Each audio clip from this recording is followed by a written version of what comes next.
bem-vindos a mais uma aula da disciplina Fundamentos e Prática da Arte e Educação. Bom, pessoal, estamos chegando na aula número 4. Eu peço que em nossas aulas tenham sempre papel e caneta para que vocês anotem as suas dúvidas para postar no nosso Fórum Tira Dúvidas. Bom, o tema da nossa aula hoje vai ser sobre educação musical. Iniciaremos com um breve histórico da educação musical, um cenário internacional e nacional. Depois passaremos a trabalhar a educação musical no Brasil. Bom, a música ela é estruturada a partir de uma linguagem própria, distinta de saberes trabalhados nas demais disciplinas que compõem a estrutura curricular das escolas de educação básica. Na maioria das vezes, ela vem centrada na expressão escrita e ou falada. Bom, mas o que vem a ser música? O que é música? Música é a combinação de ritmo, harmonia e melodia, de uma maneira agradável ao ouvido. No sentido amplo, é a organização temporal dos sons e silêncios, que são as pausas. A música ela vem estruturada a partir de uma linguagem própria, distinta dos saberes trabalhados nas demais disciplinas, que compõem a estrutura curricular das escolas da educação básica no Brasil, em sua grande maioria centradas na expressão escrita e ou faladas. Assim, é um fenômeno humano que, para ser expresso e percebido, necessita de uma formação básica, que propicia ao indivíduo o desenvolvimento auditivo, corporal, cognitivo, técnico, entre outros, necessários para a compreensão, prática e vivência de diversas manifestações musicais que caracterizam em nossa sociedade. Bom, sobre o histórico da educação musical no Brasil, o que podemos falar da história da música no Brasil é que ela começa com os índios, que faziam a música com chocalhos, flautas, tambores. Essa música era então usada nas danças em círculo, onde os índios eles cantavam e batiam os pés. Aí, a partir do século XVII, os escravos, aqueles que vinham trazidos da África, eles juntaram seus ritmos fortes dos rituais de candomblé. Antes da chegada dos portugueses, o Brasil era habitado por diversos povos. Esses povos eram chamados povos indígenas, nome dado pelos próprios colonizadores que chegaram no Brasil. Isso foi relatado pelos primeiros exploradores europeus da terra recém-descoberta, que é o Brasil. Esses relatos fazem referência a algumas manifestações musicais da população nativa, que tinham um caráter ritualístico, sendo ligada aos rituais de magia. Ainda que descrita como melodicamente simples, essa música ela era dotada de uma sonoridade intensa e de uma cadência rítmica forte e definida. Bom, a partir das referências sobre manifestações musicais nas sociedades indígenas, como mostra na própria foto aí, essas manifestações musicais nos índios eram feitas pelos exploradores europeus que aqui estiveram. É possível supor que esses povos eles possuíam formas de transmissão de conhecimentos musicais bem peculiares, próprios da época. Entretanto, o processo de catequização ele modificou o fazer musical dos indígenas, que passaram a praticar um tipo de música diferente e distante do seu contexto.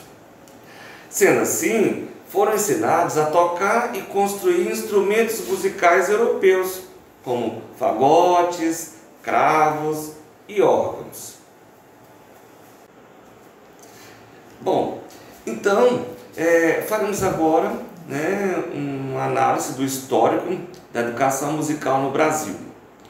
Bom, o sistema educacional brasileiro em geral, né, e o de artes, incluindo a música em particular, ele foi influenciado pelos jesuítas, né? Sua ação, ela se fez sentir, né, praticamente em todo o território brasileiro. As primeiras missões jesuítas começaram a chegar a terras brasileiras a partir do ano de 1549. Foi nesse período, né, que se faz referência ao pós-descobrimento. A educação musical brasileira, ela esteve sob a responsabilidade dos jesuítas a partir dessa época. Esses missionários, eles vieram dispostos a conquistar novos servos para Deus e encontraram na arte um meio de sensibilizar os indígenas. As escolas eram mantidas pelos jesuítas no Brasil até o século XVIII. Inseriram a prática da música no currículo com a finalidade extremamente religiosa. Na realidade, o ensino de música no período colonial era valorizada como uma das formas de transmitir os valores e a moral da fé cristã católica, sendo o canto o principal meio de educar musicalmente, e nesse sentido era ensinado o cantochão. Assim, pode-se afirmar que, com a chegada dos jesuítas, iniciou no Brasil a primeira forma sistematizada de educação musical no Brasil. Bom, essa proposta de educação musical, ela se manteve assim também no período colonial, ou seja, ela era ligada à igreja e utilizando o repertório europeu e conceitos e conteúdo de aprendizagem que partiam do mais simples aos mais complexos, baseados em trabalho de repetição, memorizações, averiguações do aprendizado. Não se tinha um conceito de educação musical definido, como se tem hoje. A educação musical, ela se dava pela prática instrumental e pelo canto. Ocorreram também algumas mudanças na área musical, em que essa se deslocou, né, para outros espaços, para além das igrejas, chegando até os teatros. Porém, na área da educação musical, não se apresentou mudanças, mesmo porque tanto a metodologia quanto o repertório ainda eram predominantemente europeus. O ensino de música no Rio de Janeiro, né, ele, consequentemente, né, posteriormente no Brasil, era feito até os meados do século XIX em cursos particulares, né, de alguns professores. Né? O padre e o compositor José Maurício Nunes Garcia, ele foi o professor de música e mestre de capela durante a estadia da família real aqui no Brasil. Mas apesar dessas manifestações estarem isoladas na área da educação musical, como a do padre já citado, o ensino de música foi oficialmente, né, notável com a presença cotidiana e na vida dos mineiros, que a partir de então, não só nas igrejas, como em outros tipos de festas sociais e militares. A música, ela estava nas casas, cantando com a participação de pessoas da família e até mesmo de escravos. Né? Formavam-se os trios, os quartetos, os quintetos, que animavam os saraus elegantes ou serenatas românticas pelas ruas em noites enluaradas. As noites que tinham lua, né, eram muito bonitas e aproveitavam para fazer as serenatas românticas naquela época. Muito bonito, por sinal. Bom, era instituído nas escolas públicas brasileiras somente no ano de 1854.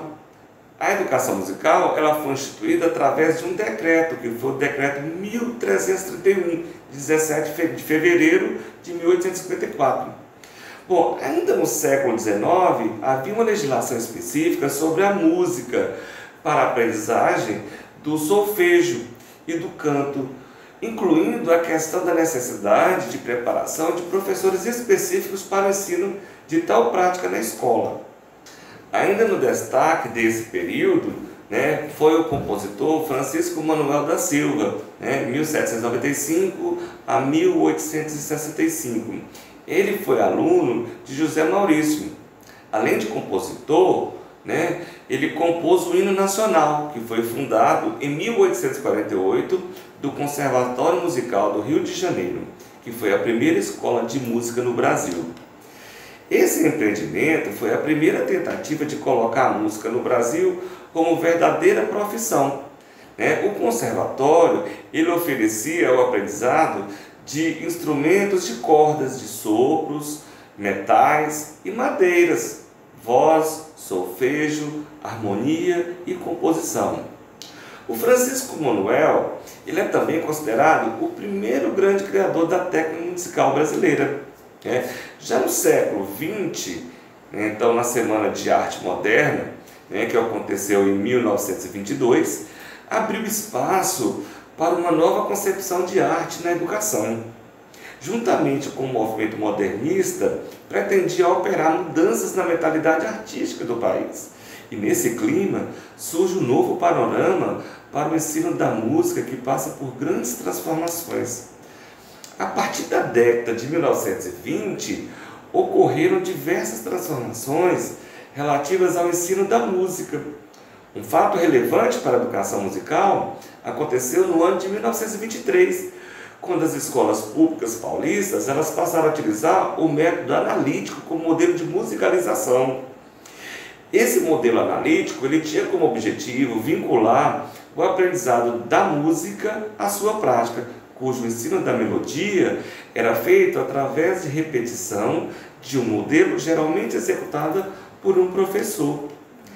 Com base nas ideias dos teóricos do movimento, denominado Escola Nova, que aconteceu na década de 1930, com grande influência do pensamento de John Dewey, os educadores brasileiros eles protestavam por meio de um manifesto, contra a educação elitista e pediram uma escola para todos, com um modelo pedagógico baseado nas recentes descobertas científicas sobre a cognição e a motivação. Os ideais da Escola Nova, eles impulsionaram, por sua vez, os educadores brasileiros a realizarem reformas na educação. Nessa foto aí, eu trago a foto de um dos grandes educadores brasileiros, que foi o educador baiano, o Anísio Teixeira.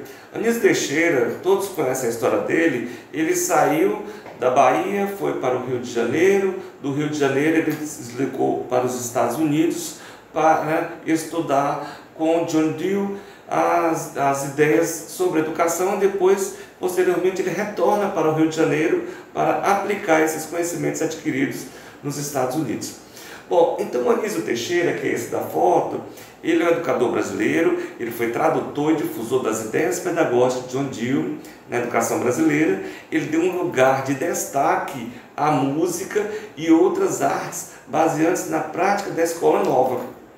Tanto Anísio Teixeira como outros intelectuais, eles acreditavam na educação como meio de transformação para a sociedade brasileira. Outro grande avanço ele ocorreu em 1928, quando foi criada a Lei Federal que estabeleceu a musicalização para as crianças e criou os jardins de infância com orientação especializada. Villa-Lobos, ao introduzir o canto orfeônico de certa forma, ele abriu uma concepção de ensino de música, tanto para as crianças como para as grandes massas. Através de sua prática, pôde-se perceber que a sua intenção, além de ser cívica e disciplinadora, ele era também de formar público e divulgar a música brasileira. Bom, o processo de ensino nesse período pretendia musicalizar tanto pela prática como pela teoria da música, atendendo a toda a população estudantil. Também pode-se observar nessa postura que existe uma semente de abertura do conceito de educação musical, embora silenciosa. Esse movimento do canto orfeônico, ele torna-se um grande impulso com a adesão de Villa-Lobos. Ele tinha o objetivo de despertar o civismo, a disciplina e a educação artística, assumindo um caráter cívico-disciplinar, realizando grandes concentrações orfeônicas com a participação de músicos, professores e estudantes. Bom, a educação musical e as leis de diretrizes e bases da educação nacional. Começaremos pela Lei 4.024 de 1961. Bom, essa Lei de Diretrizes e Bases, a LDB 4.024 de 61, ela ocorre no período pós-guerra, onde o país passava por reformas buscando a redemocratização. E nesse complicado processo é produzido o texto da Lei 4.024 de Diretrizes e Bases da Educação Nacional. Essa lei de 1961 instituiu pela primeira vez o termo educação musical, que substituiu o termo canto orfeônico. A mudança da nomenclatura na LDB indicou uma nova abordagem pedagógica para o ensino de música nas escolas, mas essa mudança durou pouco tempo, infelizmente, como atesta o próprio texto, de alguns estudiosos. Bom, com a promulgação da Lei de Diretrizes e Bases da Educação Nacional, em 71, foi lançada uma nova LDB, que foi a 5.692. Ela determina que a educação artística ela deve ser um componente curricular obrigatório na educação, tanto de primeiro quanto de segundo graus, estabelecendo a prática da polivalência para as artes. Ou seja, um professor, que era chamado de polivalente, ele era responsável por todas as áreas artísticas, tanto a música, as artes plásticas, as artes cênicas e o desenho. Com isso, dificultou muito a implementação de um ensino eficaz e sistematizado da arte no ensino público no país. Contribuiu ainda para uma ausência significativa da educação musical no contexto escolar do Brasil. Bom, com a implantação da disciplina Educação Artística no ensino, representou, apesar da determinação das 4 áreas, dessa polivalência que se falava, o professor deveria ser detentor do conhecimento das 4 áreas de artes, a desarticulação da educação musical nas escolas e, com raras exceções, no silenciamento em larga escala de tal prática nas escolas, pela primeira vez em toda a história do ensino público no Brasil. Bem, ainda sobre a educação musical e o que trata a Lei 5.692 de 1971, ainda tendo em vista a criação dos cursos de educação artística com a função de preparar o professor para trabalhar nas escolas e ministrar aulas de caráter polivalente, desenvolvendo em sala de aula as 4 expressões artísticas já citadas anteriormente. A prática desse professor polivalente muitas vezes evidenciava como era superficial o entendimento que se tinha sobre a relevância do ensino das diversas linguagens artísticas na escola. Esse professor ele acabava desenvolvendo atividades em sala de aula na linguagem na qual ele se considerava melhor preparado, e nem sempre era música. As práticas pedagógicas eram relacionadas à educação artística de uma maneira geral, que privilegiava as artes plásticas. Em decorrência dessa proposta polivalente e na impossibilidade do professor atuar nas outras 3 áreas artísticas, o ensino de música viu emergir práticas recreativas e lúdicas que fogem totalmente às questões e os objetivos propriamente musicais. Após o término do período ditatorial, aí a educação musical ela já passa a ser inserida na Lei de Diretrizes e Bases, a 93/94, já de 1996. Antes disso, desse período, que foi lançada a Lei de Diretrizes e Bases, a 93/94 de 1996, né, eu gostaria de fazer um breve histórico antes. Porque após o período do término do período ditatorial e a transição da democracia com a eleição de Tancredo Neves em 1985, tem-se o início de um processo de redemocratização do país. E como consequência, a redação de uma nova Constituição Federal e de uma nova legislação para a educação estava para ser escrita. É justamente nesse contexto que é redigida a Lei 93/94, né, aprovada pelo Congresso Nacional e assinado pelo então presidente Fernando Henrique Cardoso e pelo ministro da Educação, o Paulo Renato de Souza, em 20 de dezembro de 1996. Na nova Lei de Diretrizes e Bases da Educação, né, em 96, era conferida a maior abrangência na área da arte, que passava a compreender as 4 linguagens artísticas, que são as artes visuais, as artes cênicas, a música e a dança.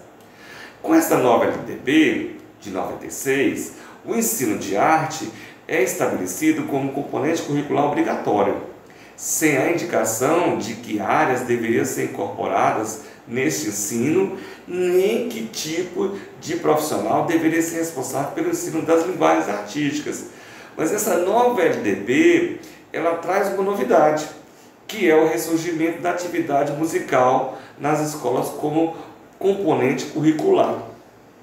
A atual LDB, a 93/94 de 96, que vigora até hoje, né, ela estabelece que o ensino da arte constituirá um componente curricular obrigatório nos diversos níveis da educação básica, de forma a promover o desenvolvimento cultural dos alunos e garantir um espaço para a arte na escola, como já estabelecido em 1971, com a inclusão da educação artística no currículo pleno.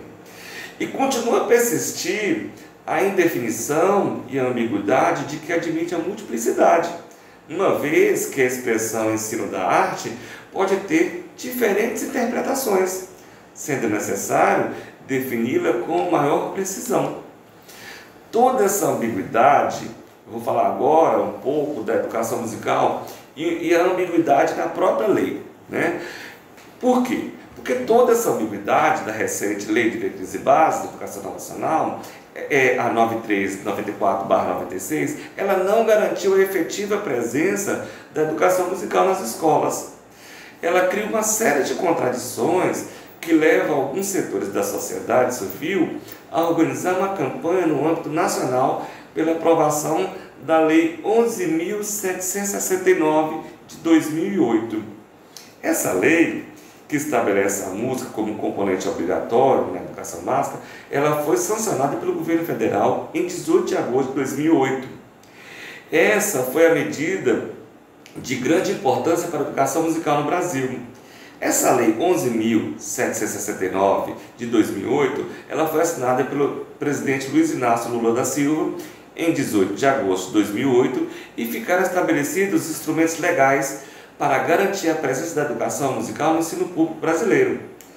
E necessária a transformação da realidade do ensino das escolas hoje dependerá enormemente da capacidade da sociedade civil de mobilizar pela realização sociológica a música e a criança.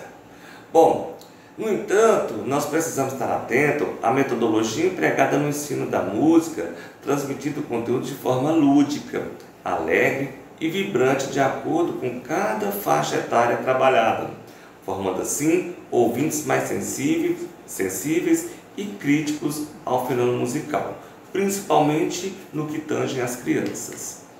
Bom, os parâmetros sonoros. O que são parâmetros sonoros? Os parâmetros sonoros eles podem ser entendidos como elementos fundamentais para descrever, analisar ou simplesmente sentir a música e sua construção. Por fim, o timbre sendo aqueles que descrevem, de forma completa na música ou som ou na nota. Para trabalharmos com a música em sala de aula, é importante conhecermos algumas qualidades essenciais do som, chamadas de parâmetro sonoro. Som, que é o som, silêncio, ritmo, pulsação, altura e intensidade. Bom, cada tipo de vibração ela se caracteriza por sua fonte, o que permite ao cérebro identificar a origem do som, dando a esse som uma identidade, né, a qual chamamos de timbre.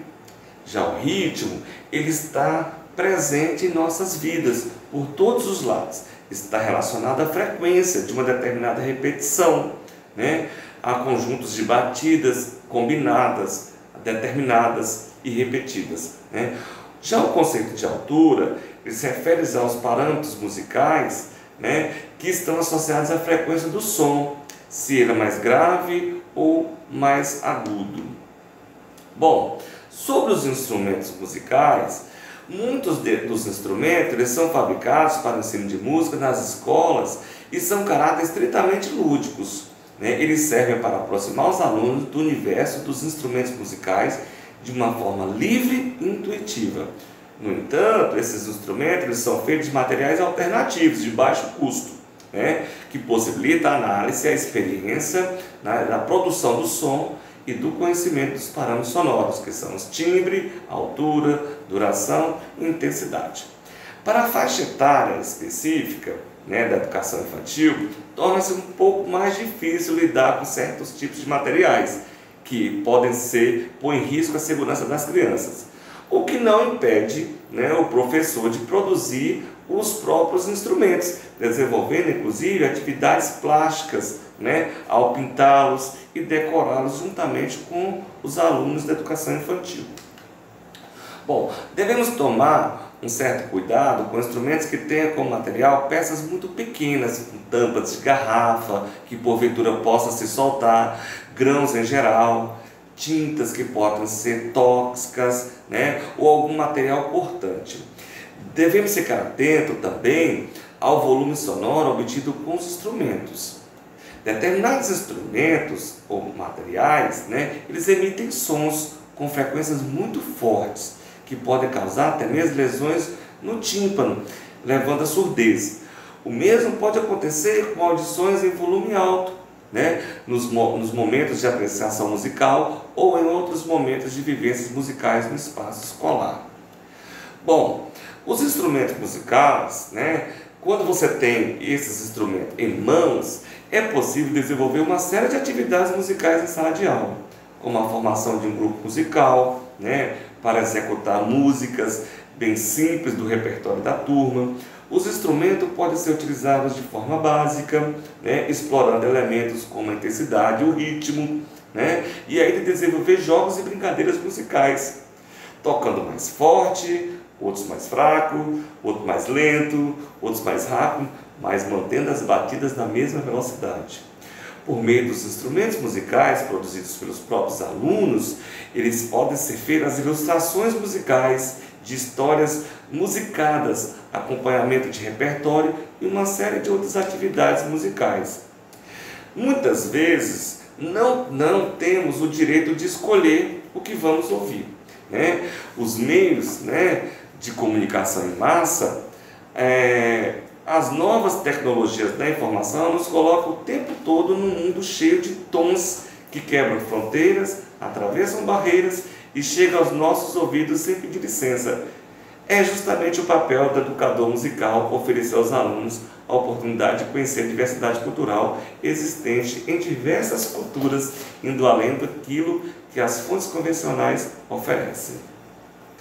Ainda fazendo a apreciação musical, é importante traçar um diálogo entre o repertório musical, conhecido pelas crianças, e outros repertórios menos conhecidos, buscando conhecer criticamente diversas manifestações culturais, aumentando nossas opções de escolha sobre o que realmente queremos ouvir. A música, ela não dissocia da cultura e, ao mesmo tempo, é determinada pela cultura e determinante dela. Dessa forma, é importante darmos espaço para atividades musicais em diversos níveis, estabelecendo uma relação crítica com o ouvir musical, proporcionando contato com essa arte de forma sistematizada e interativa, para que assim estimular a descoberta da música em seus mais variados aspectos. Bom, a educação musical, ela se vê diante de um desafio que, sem dúvida, apresenta como primordial para a prática efetiva e consistente no ensino de música. É preciso promover de modo mais democrático uma educação musical de qualidade para a escola do ensino fundamental. Nessa realidade, os professores da educação básica, eles que determinam seu papel de mediadores e introdutores da educação musical no espaço escolar. Bom, pessoal, nossa aula fica por aqui. Essa última aula que tratamos da educação musical, foi possível a gente compreender um pouco da história da educação musical dentro do ensino das artes, né, no cenário brasileiro. Eu desejo a todos bons estudos, abraço a todos e fico até um próximo encontro. Abraço a todos.